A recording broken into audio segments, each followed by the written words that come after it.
Dinastías. Kublai Khan, la dinastía mongol.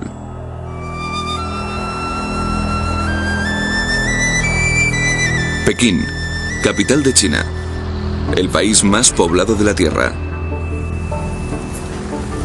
Pekín es una de las grandes ciudades del mundo y fue hecha capital de China por un gran hombre. Ese hombre fue Kublai Khan. Kublai se proclamó Gran Khan, jefe supremo del Imperio Mongol, en su palacio de Sanadú en 1260. Pero su interés principal estaba en China, donde reinó hasta 1294 y fundó la dinastía Yuan. Esto significó que se convirtió también en una figura clave en la historia de China. Kublai Khan fue una figura extremadamente significativa en el curso de la historia china, porque fue el primer soberano importante no chino que gobernó todo el imperio chino y además tuvo la aspiración de dominar el mundo entero. Kublai Khan era nieto del legendario señor de la guerra mongol Genghis Khan, que forjó un vasto imperio por todo Asia y el Oriente Medio a principios del siglo XIII.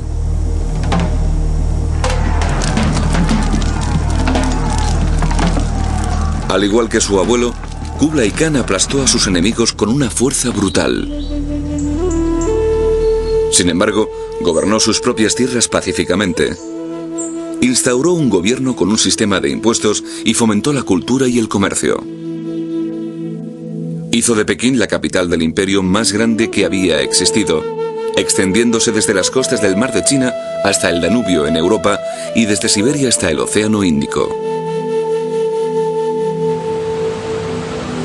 Pero su logro más importante fue la unificación de China, una unificación que sobrevive hoy en día. Y aunque reinó hace más de 700 años, su historia sigue teniendo una gran significancia. La razón por la que Kublai Khan sigue siendo interesante hoy es porque gobernó un gran imperio multicultural y presidió una economía que inició un proceso de globalización en la Edad Media. Su imperio aglutinó muchísimas culturas y pueblos diferentes, y él fue capaz de unificarlos y mantenerlos juntos con éxito. Kublai Khan fue un visionario, pero ¿qué más se conoce de él? El viajero veneciano Marco Polo, que vivió en la corte de Kublai Khan durante más de 20 años, le describió como un hombre de estatura mediana, de cuerpo proporcionado y un rostro algo rojizo, quizá resultado de su afición a la comida y el alcohol. Pero también fue capaz de una extremada violencia, barbarie y crueldad. Forjó su gran imperio mediante una batalla tras otra. E incluso aunque empezó su carrera militar bastante tarde en su vida, su destreza en el combate no tenía parangón. Pero su carácter tenía otra vertiente muy diferente. A lo largo de su reinado, el Khan sabio, como se le conocía, reunió en su corte a las mentes artísticas, científicas e intelectuales más sofisticadas de su tiempo. Y fue muy práctico, reconociendo los beneficios que aportarían el libre comercio y la eficacia impositiva. En cuanto a cambios prácticos, una de las cosas importantes que habrías observado si hubieras vivido en su reinado fue el gran incremento de las obras públicas. Por ejemplo, se amplió el sistema de canales navegables mediante el uso a gran escala de mano de obra forzada, lo que supuso que el grano y otros productos agrícolas importantes pudieran transportarse a lo largo y ancho de China de un modo mucho más cómodo, sin tener que recurrir a los mares llenos de piratas y a menudo peligrosos de las costas chinas. Otra innovación de la época que tendría gran importancia después fue la introducción del papel moneda, de los billetes de banco. Para comprender la gran importancia de esto, necesitamos conocer más acerca de la cultura mongola de la que provenía Kublai Khan. El abuelo de Kublai, Genghis Khan, fue uno de los hombres más violentos de la historia. En solo 2 décadas, a principios del siglo XIII, sus ejércitos forjaron el imperio más grande de la historia universal. Las tribus mongolas que gobernaba eran originarias de los pastos esteparios al pie de las montañas Altai, al suroeste de la moderna Mongolia.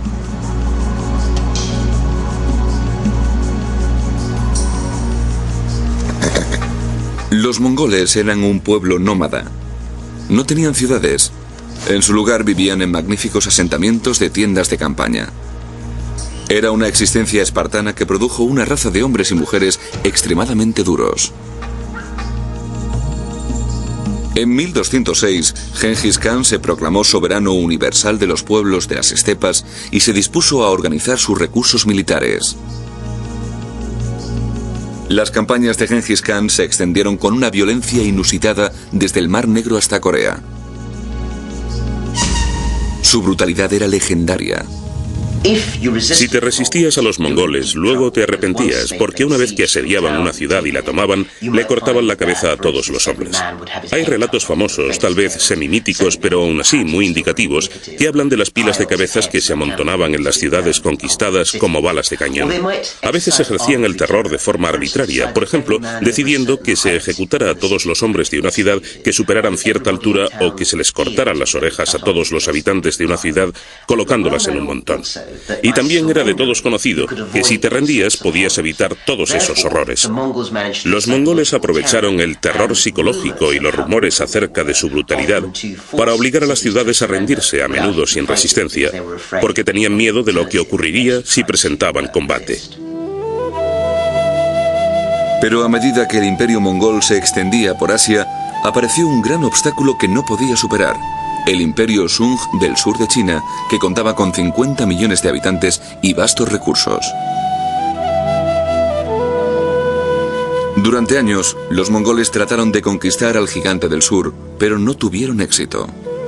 Iba a ser necesario un guerrero con una destreza muy especial para vencer la resistencia de la dinastía Sung que gobernaba la China del sur. Ese hombre fue Kublai Khan. Pero aún pasarían muchos años antes de que se le presentara la oportunidad. Kublai nació en Mongolia en 1215, cuando su abuelo Gengis estaba en la cima de su poder. Su padre Tolui era un austero militar, el más joven de los 4 hijos de Gengis y su esposa favorita. La niñez y carrera inicial de Kublai no fueron muy llamativas. No apuntaban la gran influencia que llegaría a tener no solo como amo y señor de todos los dominios mongoles, sino también como soberano de su propio imperio chino. Su padre murió alcoholizado cuando tenía 15 años, pero no parece que le afectara mucho al joven Kublai, porque Tolui llevaba años guerreando en esa época y Kublai apenas le había conocido. Su influencia primaria fue su formidable madre, Sorcaktani. Las mujeres disfrutaban de un papel prominente en la sociedad mongola. A menudo peleaban junto a sus maridos, otras gobernaban sus propios territorios. Sorcaktani era el producto típico de esta fuerte tradición. Cuando era joven, fue una de las pocas personas que apoyaron a Gengis Khan, y Gengis le tenía un gran respeto, tanto a ella como a su hijo Kublai. El gran guerrero supo reconocer enseguida la inteligencia del niño. Como casi todos los niños mongoles, Kublai ya sabía montar y disparar a los 3 años y era un consumado luchador. Pero su madre también quiso instruirle académicamente y los eruditos chinos le enseñaron la filosofía confucionista que estaba basada en los principios de armonía en la familia, orden en el Estado y paz en el imperio. Ella tuvo el mérito de educar a todos sus hijos de forma muy culta, para que se dieran cuenta de que no servía de nada asesinar y esclavizar a la gente y robarle sus cosas, de que para que el imperio fuera un imperio de verdad y no simplemente un estado conquistador, había que respetar las tradiciones de los pueblos conquistados y conservar sus riquezas, no destruirlas ni desperdiciarlas. Kublai se benefició de los sabios consejos de su madre y fue educado desde muy joven al modo chino, lo que le resultó muy útil cuando se hizo Khan. Su madre desarrolló las dos caras de su personalidad y se tomó su tiempo para exponerle a las pacíficas enseñanzas de Confucio sin renunciar a los modos violentos de los mongoles. Esto sería el secreto de su éxito. El hecho de que Sorghaghtani educara a sus hijos y gobernara sus tierras de modo tan distinto a los señores de la guerra mongoles tendría una gran influencia sobre Kublai.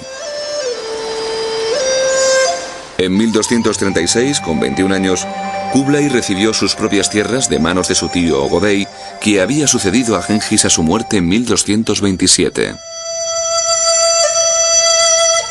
Las tierras estaban en la región Hopei, al norte de China. Al principio, Kublai gobernó sus tierras desde su casa en Mongolia. Dejó los asuntos del día a día en manos de los funcionarios locales, igual que otros nobles mongoles a los que no les interesaban los asuntos rutinarios locales. Pero en su ausencia, los empobrecidos campesinos estaban siendo gravados con demasiados impuestos o les sacaban de sus granjas para emplearles en obras públicas como la construcción de carreteras. Bajo la influencia de su madre, Kublai decidió cambiar las cosas. Llevó a cabo una reforma que fue recibida con agradecimiento por los campesinos de sus tierras al norte de China. Se mejoraron las carreteras y puentes e hizo lo posible por mejorar la calidad de vida de la gente corriente. Le preocupaba de un modo que a nosotros nos parecería muy moderno, el bienestar de los pobres y los marginados.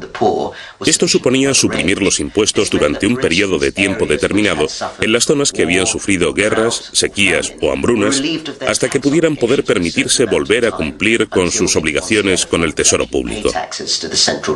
Y en lugar de pagar impuestos, a menudo se les proporcionaban alimentos o subvenciones monetarias para ayudarles a superar el bache.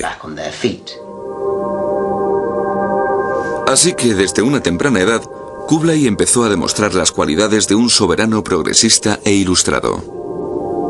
Amplió el sistema postal, que era el más avanzado del mundo. Esto abrió las puertas al comercio y aseguró que los mensajes llegaran a las zonas más remotas.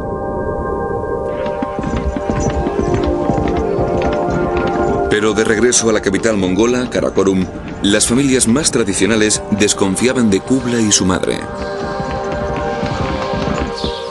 Pensaban que estaban vendiéndose y pareciéndose demasiado a los mercaderes chinos a los que los mongoles siempre habían robado en el pasado. Lo que estaba claro es que incluso en esta etapa tan temprana de su carrera, Kublai estaba marcando el estilo con el que iba a gobernar. Uno de los hechos más significativos era que no trabajaba solo. En su lugar, lo consultaba todo con una gran variedad de consejeros. A menudo no comprendía bien una idea, ya fuera sobre guerra o sobre gobierno, y no mostraba ningún reparo en recurrir a sus consejeros y preguntarles lo que debía hacer. Su esposa favorita, Chabi, fue una consejera interesante y una de las mayores influencias de su vida. Ella le asesoró no solo en la conquista de China, antes de convertirse en emperador, sino también en asuntos de gobierno cuando ya estaba sentado en el trono. Kublai se había casado con Chabi en 1239 y su primer hijo nació un año después. Ella animó a artistas y científicos a que acudieran a su corte a departir con Kublai y, según parece, ejerció una fuerza moderadora sobre él. Kublai dependió toda su vida del apoyo y la guía de Chabi. En años posteriores, su personalidad, su pragmatismo y sus intereses influirían en las modas y corrientes del imperio. Pero Chabi no fue su única mujer, porque Kublai era mongol, y en su cultura, los khanes tenían tradicionalmente 4 esposas. Kublai no fue la excepción, y al final mantuvo 4 familias y un magnífico harén. Pero como joven ambicioso, Kublai tenía cosas más importantes en su cabeza, especialmente cuando su hermano Möngke fue elegido Gran Khan después de la muerte de su tío Ogodei en 1251. Esa fue la oportunidad que Kublai había estado esperando. Cuando su hermano se convirtió en Gran Khan, la riqueza y la posición de Kublai se elevaron de la noche a la mañana, y Möngke le concedió nuevas tierras al norte de China. Lo que Kublai necesitaba entonces era la oportunidad de destacarse como guerrero, era algo vital. A lo largo de la historia mongola, el éxito militar había sido la clave para ser considerado un gran jefe. Su oportunidad llegó cuando Möngke decidió acabar la campaña que sus tíos habían empezado contra el Imperio Sung del Sur. Un ataque directo sobre los Sung sería arriesgado y predecible. En su lugar, Möngke planeó un ataque en pinza en 2 fases. 2 ejércitos mongoles se abatirían sobre los Sung simultáneamente desde el norte y el oeste. Pero el plan tenía una desventaja. En la ruta occidental se interponía directamente el reino independiente no chino de Nanzhou. Los mongoles tendrían que ocuparse primero de él si querían enfrentarse con éxito al Imperio Sung. Kublai fue elegido para dirigir el ataque sobre Nanzhou y recibió la orden de avanzar en julio de 1252. La conquista de Nanzhou requería un ataque directo sobre su capital fortificada Ta-Li. La invasión no fue tarea fácil. Hubo que superar enormes obstáculos. En el camino de Kublai se interponían 3 grandes ríos y las escarpadas cordilleras de la meseta tibetana. Los emisarios que Kublai había enviado precediéndole fueron decapitados y el reino de Nanzhou se negó a rendirse.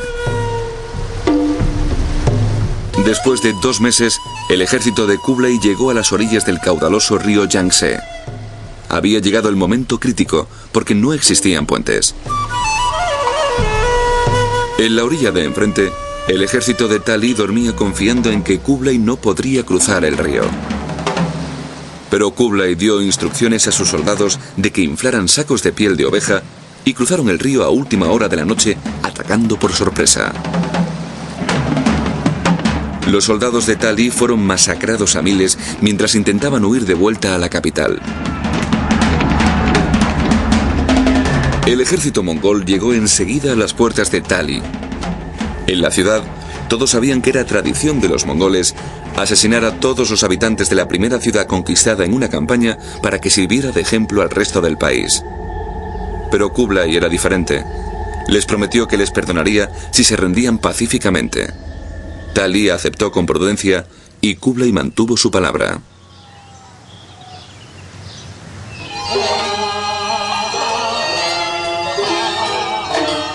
Victorioso, Kublai regresó al norte de China y empezó a construir una nueva e impresionante capital. La llamó Shangtu y se construiría en estilo chino en las tierras entre Mongolia y China. La nueva ciudad, que más tarde se inmortalizaría en la literatura europea como Sanadú, levantó preocupación entre los mongoles tradicionalistas. Les parecía que el joven advenedizo se había vuelto chino. No era bueno que un príncipe mongol construyera una ciudad en China. Y que esa ciudad rivalizara con la capital mongola, Karakorum, era demasiado. Cuando llegó la noticia de que Kublai había rechazado las medidas impositivas de los mongoles, las acusaciones de traición se hicieron inevitables, al igual que el conflicto familiar que despedazó el imperio mongol. Pero después de un período de tensión, la estrecha relación de Kublai con su hermano Möngke le salvó de la situación. Si iba a acabar gobernando el poderoso imperio Sung, Möngke necesitaría la habilidad diplomática de su hermano y los aliados chinos que Kublai había reunido a su alrededor.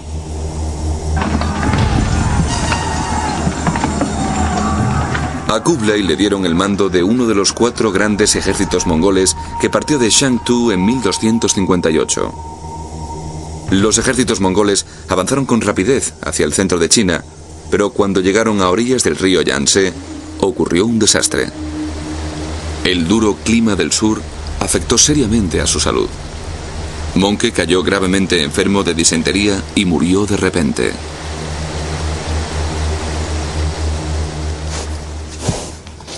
El Gran Khan no dejó sucesor y el mundo mongol se detuvo en seco. Se abandonó la campaña Sung. Karakorum quedó sumida en una crisis. ¿Quién ocuparía el puesto de Gran Khan?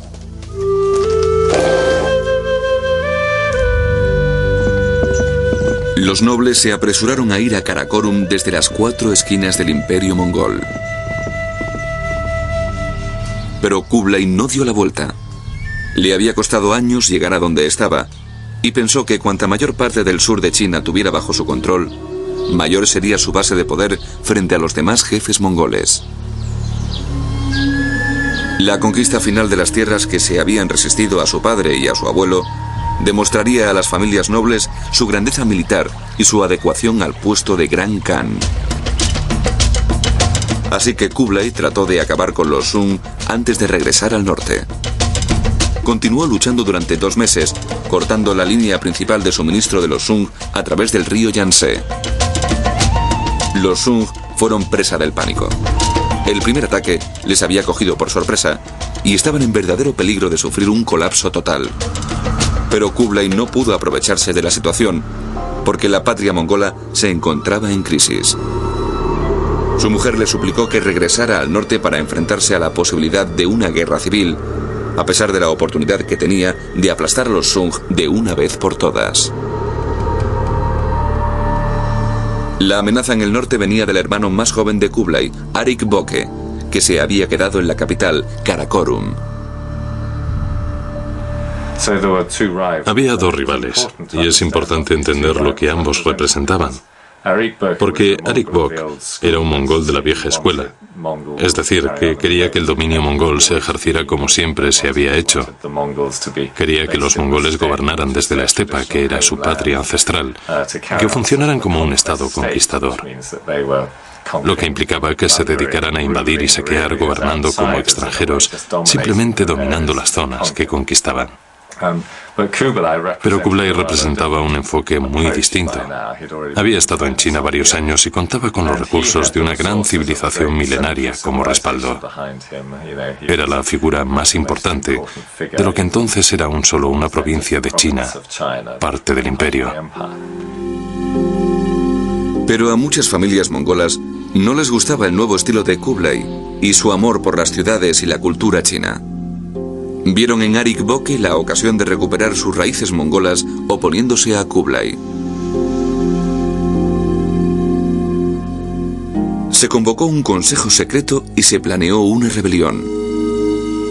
Entre los que se levantaron contra Kublai estaban los hijos del fallecido Monke, su viuda y los nietos del anterior Gran Khan, Ojedi. Era una alianza formidable. Proclamaron a Arik Boke como el verdadero Gran Khan y marcharon sobre Shantu y Shuntu, la antigua capital del norte de China, ambas ciudades clave en el reino de Kublai.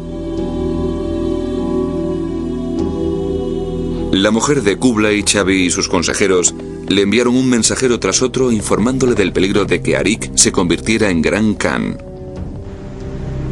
Al final, Kublai tuvo que ceder a la presión y cabalgó hacia el norte, retrocediendo sobre el territorio que tanto le había costado conquistar. Dejó una guarnición en Shuntu y discutió con sus asesores lo que convendría hacer a continuación. Fue un momento crítico en su vida.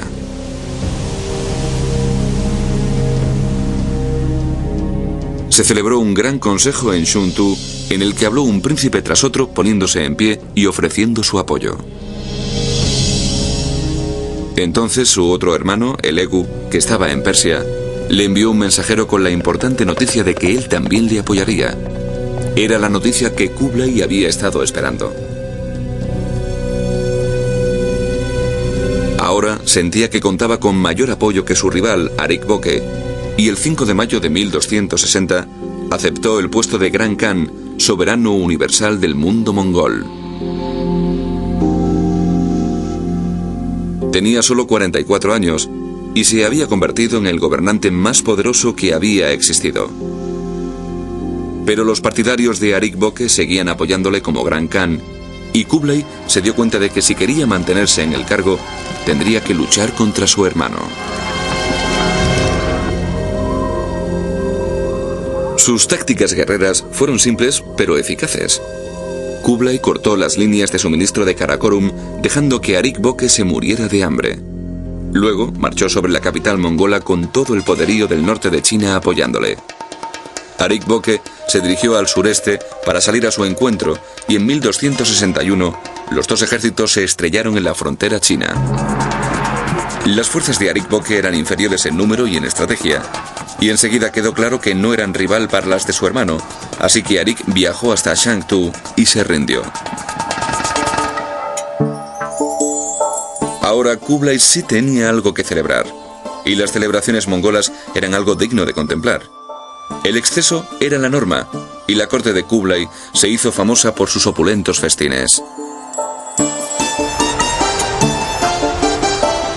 Cuando acabaron las festividades, Kublai decidió que consolidaría su dominio en el norte de China construyendo una nueva capital llamada Tatu, o Gran Capital. El lugar que eligió fue el actual Parque de Beai en el moderno Pekín. Las obras empezaron en 1266 y requirieron el trabajo de 30.000 hombres durante 5 años. Pero mientras se construía, la expansión territorial de Kublai continuó. En ese momento, controlando la patria mongola y el norte de China, puso en el punto de mira el objetivo que había eludido a los grandes khanes durante generaciones: conquistar a los Sung y unificar China bajo la bandera mongola. Pero Kublai era buen diplomático a la vez que gran guerrero, y al principio trató de convencer a los Sung con promesas de autogobierno y prosperidad bajo dominio mongol. Pero sus ofertas cayeron en oídos sordos. Los Sung no tenían intención de someterse a un bárbaro.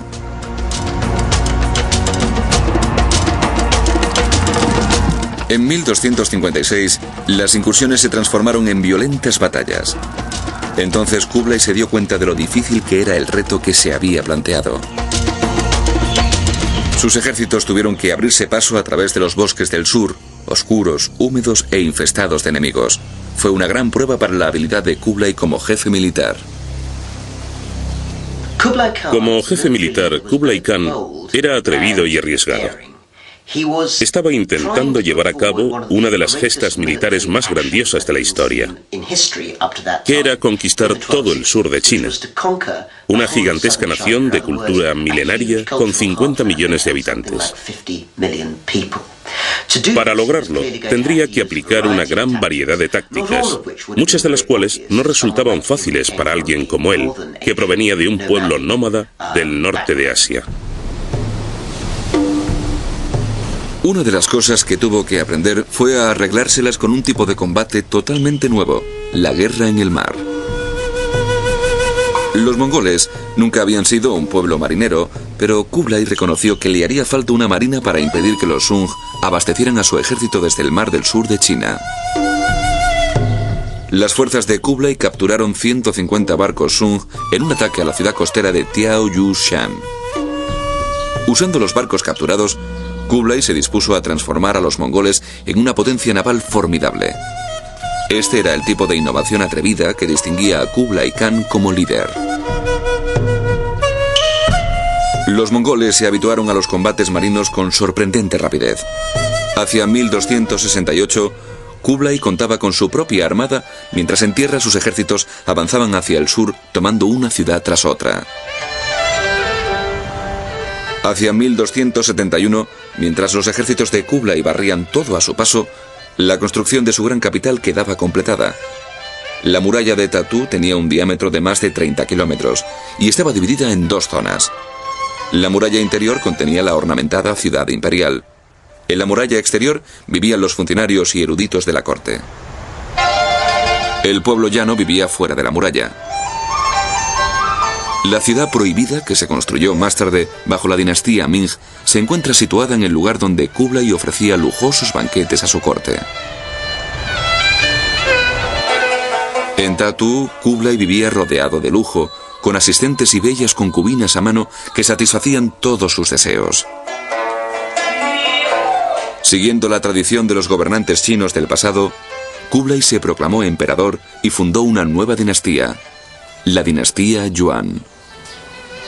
Eligió el nombre de Yuan para su dinastía muy astutamente. Tradicionalmente, los chinos daban a sus dinastías el nombre del lugar o la ciudad de donde provinieran. Kublai no quiso seguir esta costumbre, pues habría tenido que llamarse Mongolia o tener un nombre mongol, y no les habría sentado nada bien a los chinos, que eran muy nacionalistas. Así que eligió la palabra Yuan. En chino, Yuan significa origen. Era una palabra china que además aparece en el primer Qing, el libro de los cambios, un libro de adivinación. Y en el primer Qing, Yuan significa el origen del universo. Así que eligió para su dinastía un nombre muy poderoso. Pero en el frente militar sucedió un contratiempo. El ejército llegó a orillas del río Han, frente a las inexpugnables ciudades de Xianyang y Fancheng. Más allá de las grandes fortalezas estaba el río Yangtze y el corazón del imperio Sung. A las fuerzas de Kublai les llevó más de 5 años atravesar ese bastión de resistencia Sung. Después, cuando las tropas de Kublai cruzaron el Yangtze, cada vez más comandantes chinos empezaron a pasarse al bando mongol. En Hanzhou, la capital Sung, la familia real estaba frenética. El emperador Sung de aquel entonces tenía solo 4 años. Los asuntos de gobierno estaban a cargo de su envejecida madre y en 1276 la emperatriz viuda reconoció finalmente la derrota. Los jefes Sung fueron llevados a la corte de Kublai como cautivos privilegiados, pero el emperador de 4 años escapó y Kublai envió a sus tropas en su persecución. Los últimos restos de resistencia Sung se hicieron a la mar y allí fueron perseguidos por la marina de Kublai. La última vez que se vio al emperador niño fue en manos del almirante Sung, que saltó al mar con él en brazos gritando: "El emperador Sung prefiere la muerte a la prisión". En 1279 terminaron 70 años de guerra intermitente con el sur y toda China quedó en poder de Kublai. Uno de los principales logros de su reinado fue la terminación de la conquista del sur de China, que fue un esfuerzo militar tremendo, porque el terreno de batalla no era nada adecuado para las tácticas de guerra habituales de los mongoles, que se basaban en la caballería y en la estepa. El sur de China estaba surcado de ríos y campos de barro y tenía un clima completamente distinto al que los mongoles estaban acostumbrados. La conquista de China fue una gran gesta y como resultado, por primera vez en más de 300 años, el norte y el sur de China se reunificaron en un solo reino. Y probablemente ese sea su mayor logro, cuyos resultados aún son visibles hoy en día. Después de derrotar a los Sung, Tatú se convirtió en la capital de toda China y lo seguiría siendo hasta la actualidad. Una de sus prioridades fue mejorar las comunicaciones entre el norte y el sur. Para lograrlo, Kublai empleó a 3 millones de trabajadores que ampliaron el Gran Canal para llevar grano desde el fértil sur hasta la ciudad imperial.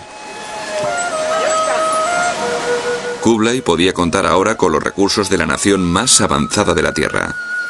Los Sung eran líderes mundiales por la calidad de sus productos y sus concurridas rutas comerciales convirtieron a Kublai en uno de los hombres más ricos de la Tierra. El imperio mongol tenía el ejército más grande de Asia, la flota más grande, el pueblo más próspero y la ciudad más grande del planeta, Hanzhou. Fue una gesta espectacular para Kublai que consolidó su posición como Gran Khan. Kublai trató bien a la depuesta familia real Sung y prohibió a sus tropas que saquearan las riquezas del sur. Kublai sabía que tenía que ganarse al pueblo del sur si quería conservar unida a China. Para lograrlo, se aseguró que el sur obtuviera las mismas ayudas a la recuperación de la guerra que había tenido el norte. Introdujo sistemas para incentivar el crecimiento económico y el desarrollo agrícola. Kublai Khan se dio cuenta de que las guerras constantes que había sufrido China en las décadas previas a la instauración de su dinastía habían dañado seriamente la agricultura, y en una sociedad esencialmente campesina como la China, aquello era un gran desastre. Podía causar malestar, hambre y todo tipo de disturbios sociales. Por lo tanto, emprendió una política muy activa y eficaz para reformar los sistemas agrarios chinos. También trató bien a la nobleza Sung, dejando que la mayor parte conservara sus tierras. Los que se habían rendido fueron perdonados, y se trató bien a los distintos grupos religiosos. De hecho, en materia religiosa, Kublai se mostró tolerante con todos los credos de sus dominios. Budistas, taoístas y musulmanes hallaron todo su sitio en el imperio. Empleó en su corte a muchos musulmanes y estos le consideraban un gobernante favorable hacia ellos. Lo mismo puede decirse de los budistas.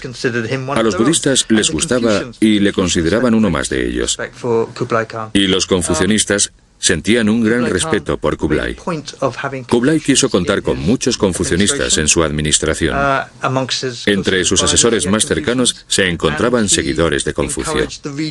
Kublai fomentó la lectura de los clásicos confucianistas, por lo que estos vivieron muy bien bajo los mongoles. En muchos sentidos, se portó bien con todo el mundo. Esto es especialmente cierto para los mercaderes. Kublai mejoró su condición e introdujo medidas para incentivar el comercio por todo el país. Como resultado, transformó su reino en un centro global del comercio. Tradicionalmente, los mercaderes habían sido despreciados por los chinos, especialmente por los confucianistas. Bajo Kublai, su posición mejoró. Se les llamó otak y se favoreció el comercio y a los comerciantes. Fue una época de expansión para los mercaderes. Su posición se vio considerablemente elevada bajo los mongoles. La corte mongola se hizo cada vez más comercial y trajo a toda Asia un período de gran prosperidad. Los mercaderes de lugares tan lejanos como Venecia, Alemania, Indonesia y Persia acudían a aprovecharse del florecimiento de nuevas ideas en el arte y la tecnología. Kublai se convirtió en un mecenas del arte y la pintura china y floreció la cerámica y el teatro. Parecía que el guerrero se había transformado en un gobernante culto y civilizado. Reconoció que para lograr la estabilidad tras el éxito de su conquista, tendría que gobernar con justicia. El sistema legal de estilo chino era la pieza maestra de la situación estable que había logrado en el norte. Así que implementó las mismas ideas en las recién conquistadas tierras Sung, donde la administración recibió la noticia como una sorpresa y declaró que Kublai era un gobernante sabio que de verdad quería a sus súbditos. Como soberano, su actitud hacia los pobres, los campesinos y agricultores resultó inesperada. Mostraba simpatía por los campesinos y los pobres de su imperio. Se ha dicho a menudo que los pobres vivieron en condiciones muy duras y sufrieron bajo su reinado. Y creo que es verdad, porque los campesinos lo pasaban siempre mal, independientemente de quién les gobernara. Sus condiciones no se diferenciaban porque les gobernara uno u otro. Pero Kublai por lo menos pareció mostrar simpatía por sus demandas. Llevó a cabo varias medidas a su favor. Por ejemplo, hizo que se instalaran grandes almacenes de grano para que cuando llegara el hambre o la sequía, los campesinos no se murieran de hambre. Para que el cambio de dinastía no fuera tan brusco, Kublai se aseguró de que su sistema de gobierno resultara familiar para los chinos. Organizó un secretariado que estaba a cargo de los asuntos civiles y un consejo privado que se ocupaba de los temas militares. Cada sección del gobierno tenía sucursales en las provincias para asegurar que las órdenes del Khan se llevaban a cabo. Pero su puesta en marcha de tantas leyes chinas e ideales confucianistas de paz, orden y armonía diluyó el estilo de vida mongol hasta el punto en que su abuelo Genghis no lo habría reconocido.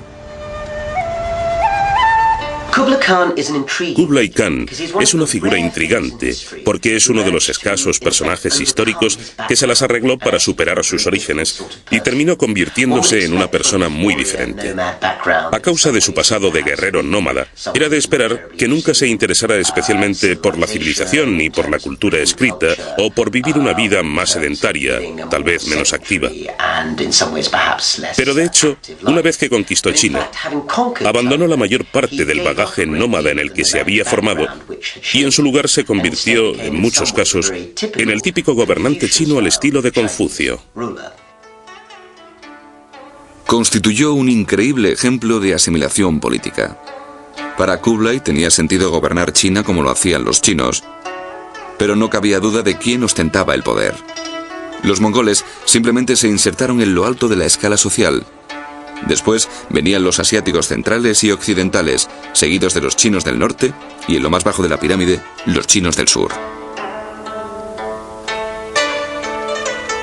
Kublai reforzó un estilo de vida basado en una civilización campesina y urbana que había sido todo un éxito, pero en el fondo siguió siendo un mongol que ansiaba nuevas conquistas.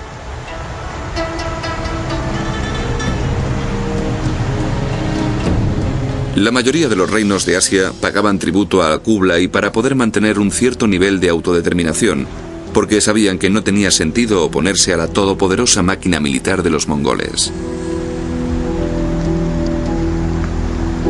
Pero Kublai aún tenía una espina clavada: Japón. Había enviado muchas peticiones para que Japón le aceptara como emperador, pero cada oferta era contestada con la ejecución de sus emisarios. Era el desafío que había estado esperando.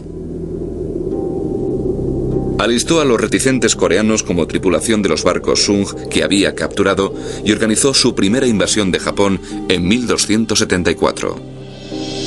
Un ejército de 20.000 hombres de infantería y caballería alcanzó la isla de Iki y derrotó a las tropas japonesas locales. Pero al avanzar el día, el tiempo empezó a cambiar y se desató una tormenta que atrapó a la flota en medio de su furia y la destruyó.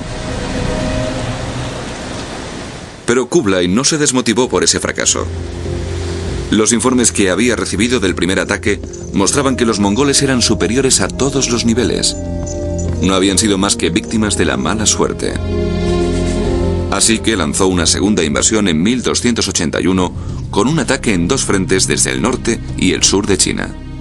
Los comandantes tenían que reunirse en la isla de Iki y fusionarse en el centro de la bahía de Hakata. Pero los japoneses estaban mejor preparados que la primera vez y las fuerzas de Kublai se encontraron con una fiera resistencia. La lucha se prolongó durante 2 meses sin muchos avances. Y entonces ocurrió el desastre. Llegó otro tifón que estrelló los barcos mongoles contra las rocas. Casi todos se hundieron. Las tropas mongolas atrapadas en tierra contemplaron con horror cómo desaparecía bajo las aguas su único medio de huida. Las enfervorecidas tropas japonesas los derrotaron rápidamente, pero Kublai no quiso darse por vencido ni siquiera entonces. Después de esa derrota terrible y tremendamente costosa en términos de hombres y equipo, pero también financieramente, estaba decidido de un modo muy testarudo a asestarle otro golpe a Japón. Pero afortunadamente en esta ocasión, sus asesores militares y políticos se lo desaconsejaron y desistió. Esto demuestra que quizás su juicio no fuera tan bueno, o que estuviera ansioso por seguir cumpliendo con la imagen ideal de gran jefe mongol como héroe conquistador, como jefe militar conquistador, y se estuviera quedando sin vecinos a los que conquistar.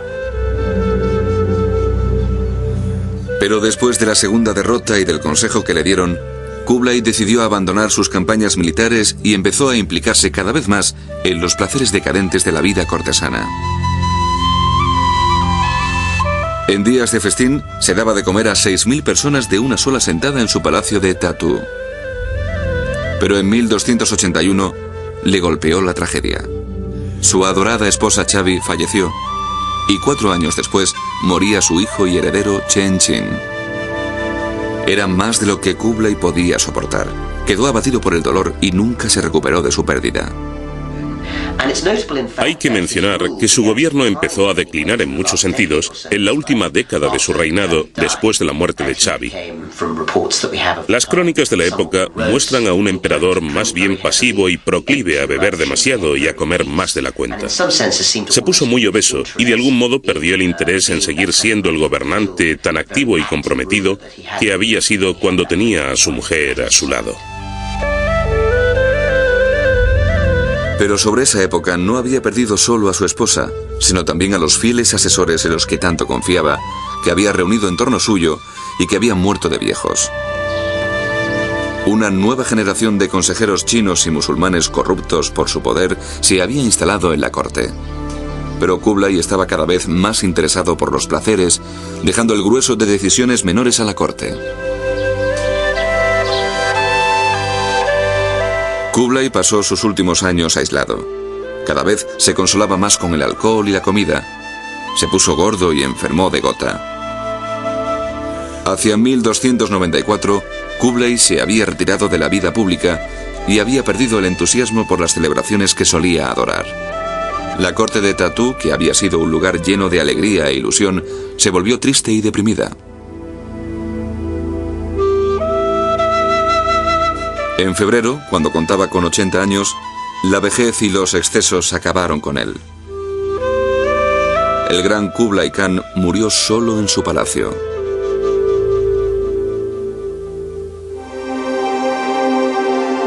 Al escuchar las noticias, príncipes, nobles y funcionarios de todo el imperio mongol acudieron a Tatú para prestar sus respetos al gran jefe. Los logros de Kublai Khan habían sido inmensos. Su reinado significó la cumbre del imperio mongol. Pero la gloria de la dinastía Yuan, que él fundó, duraría poco tiempo, y el sueño de Kublai de un imperio mundial no se cumplió. Uno de los problemas fue que, cuando murió, Kublai tenía 22 hijos legítimos. Cada uno de ellos tenía su propia provincia y corte, así que la transición del poder no resultaría fácil. Resurgieron las intrigas políticas que habían plagado la corte mongola antes del reinado de Kublai Khan, y hacia 1368 los conflictos dinásticos habían despedazado el imperio mongol. El legado inmediato de Kublai Khan no fue muy agradable. Aunque en su cenit había gobernado uno de los imperios más grandes que han existido, gran parte de él estaba bajo su control solo nominalmente. Cuando murió, la dinastía se encontró con que no había un sucesor fuerte que fuera capaz de tomar las riendas del imperio y mantener lo que él había logrado. En su lugar, varios de sus hijos y miembros de la familia se pelearon entre ellos, dando lugar a una serie de emperadores que no duraron demasiado en el trono. Esto significó que después de la muerte de Kublai Khan, aunque la dinastía Yuan siguiera gobernando nominalmente, empezó a declinar por las luchas intestinas y acabó desapareciendo a mediados del siglo XIV. La gran esperanza de Kublai había sido que las tierras que conquistó permanecieran para siempre en manos mongolas. Pero no fue así. Los rebeldes chinos se alzaron reclamando la independencia. Los otrora poderosos mongoles huyeron de Tatú y nació la dinastía Ming. Los mongoles fueron asimilados por la nueva dinastía y su estrella empezó a apagarse en Asia. Pero esto no reduce los logros de Kublai. Para comprender la escala de lo que consiguió, tenemos que tener en cuenta de dónde venía. Venía de un pueblo nómada guerrero, los mongoles, que nunca había conocido una sociedad organizada, y se las arregló para convertirse en el emperador de una de las civilizaciones sedentarias más importantes que han existido, la civilización china. Y lo hizo de un modo tolerante y cooperativo en lugar de mediante la pura fuerza bruta, que era lo que cabía esperar debido a sus orígenes. Desde la época de su abuelo Genghis, las hordas mongolas habían sembrado el terror y el miedo en las mentes y corazones de toda Asia. Pero Kublai desafió este estereotipo. Atemperando la tiranía con la tolerancia, su régimen aportó un sistema de gobierno más civilizado. Como líder dinámico y progresista, dio la espalda a muchas de las tradiciones mongolas y demostró que los mongoles eran algo más que salvajes o bárbaros. Sin embargo, Kublai nunca olvidó su herencia mongola a lo largo de su reinado. Siguió siendo mongol y, al igual que otros jefes mongoles, se embarcó en numerosas campañas militares. Su conquista del sur de la China Sung fue una victoria impresionante. Fue algo que sus antepasados guerreros no habían podido conseguir y le confirió el rango de gran comandante mongol. Y el hecho de que China siga unificada hoy en día es una consecuencia directa de la visión de Kublai de completar lo que sus abuelos habían comenzado. Creo que la base de su grandeza fue su capacidad para superar sus orígenes. Fue capaz de superar su pasado nómada buscando algo mejor. Tuvo la visión de que podía abarcar otras culturas, otros pueblos y otras áreas de conocimiento y asumir el gobierno de China. Creo que su grandeza reside en el hecho de que fue capaz de lograrlo, que tuvo la visión para ser capaz de hacerlo. El triunfo más espectacular de Kublai fue personal. Se transformó de guerrero mongol en un gran gobernante civilizado que quiso administrar, y no solo explotar, el imperio más grande y poblado de la historia del mundo.